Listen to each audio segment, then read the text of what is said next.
আসসালামু আলাইকুম গাইস, আশা করি সবাই ভালো আছেন। আমি একটা ছত্রাকনাশক দিচ্ছি, আমার গাছে স্প্রে করছি আমি। এটি হচ্ছে আপনার শসা গাছ।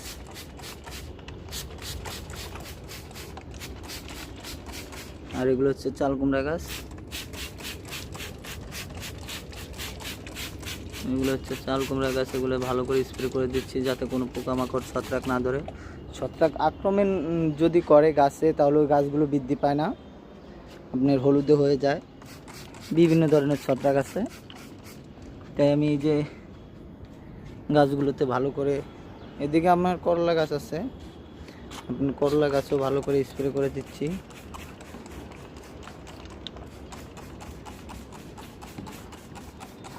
এগুলো হচ্ছে আমার দুন্দুল গাছ। দুন্দুল গাছও ভালো করে স্প্রে করে দিচ্ছি, দুন্দুল গাছ। আর এগুলো হচ্ছে সিম গাছ। সিম গাছও আমি স্প্রে করে দিচ্ছি ভালো করে। এগুলো আমার সিম গাছ। সিম গাছগুলো আমার সুন্দর হচ্ছে, মাচা উঠে যাচ্ছে, আমি ভালো করে স্প্রে করে দিচ্ছি। এগুলো হচ্ছে বটবটি গাছ। বটবটি গাছ অনেকে আমরা লাউ গাছ ওই বলি, এগুলোকে ভালো করে স্প্রে করে দিচ্ছি।